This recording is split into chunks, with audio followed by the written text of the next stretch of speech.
Well, I'm joined now by Kevin Brennan. He's a Labour MP for Cardiff West.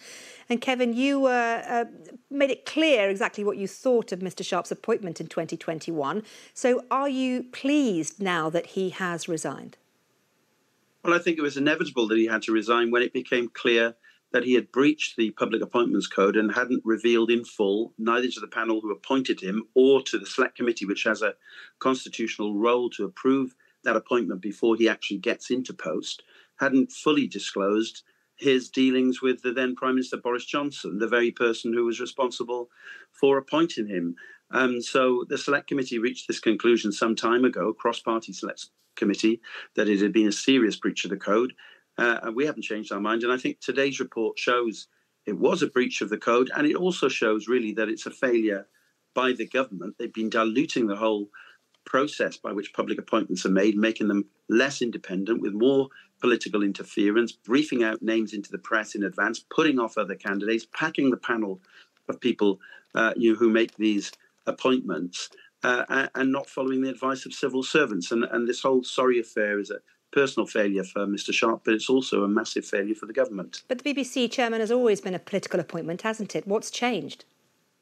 Well, nothing has changed in the sense that our cross-party Select Committee were content with Mr Sharp's appointment. We didn't think there was a very diverse selection of candidates. We were annoyed with some of the actions of the government, but we were content at the time that he was qualified on the basis of the information that we had. What we didn't know at the time was that he had concealed from us the fact that he'd been involved in helping to facilitate a loan of £800,000 to Boris Johnson, the Prime Minister, at the very same time that that Prime Minister was considering appointing him as the chair of the BBC. Now, that's an absolute clear breach.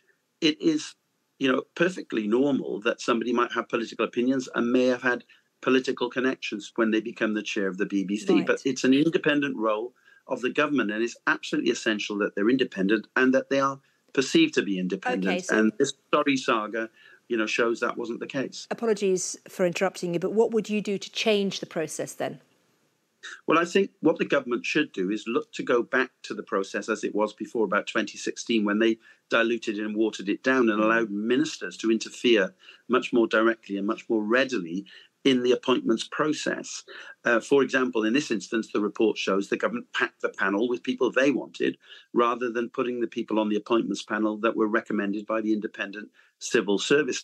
That sort of thing shouldn't be happening in the appointments process, so the public can be content that they're getting the best people for the job put up for a job that's so important, like the chairman of the BBC. And they should stop this business of briefing in advance who their preferred candidate is before anybody else is applied. So how on earth are they going to get a wide, diverse and talented field of candidates when people are reading in the newspaper the Prime Minister's already decided who they want, even before the interviews have taken place? So who should be the next chairman of the BBC, do you think? We will have to adjudicate on whoever is chosen through the process. So do you have faith in the process now for the next one? Well, at the moment, clearly, if the government is going to go ahead and choose a new chair, which it will have to do, I understand they're intending to appoint an interim chair in June, but they're going to have to go through this process. I don't have confidence in the process as long as they go about it in the same way they did last time.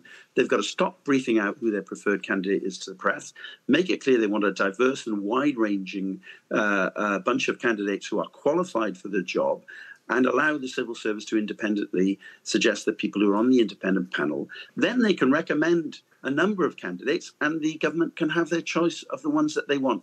What they mustn't do, though, is just go around handing out these jobs to their mates who are donors to their political parties and who are going around arranging personal loans and not telling anybody about it. It's got to be transparent, clear and above board.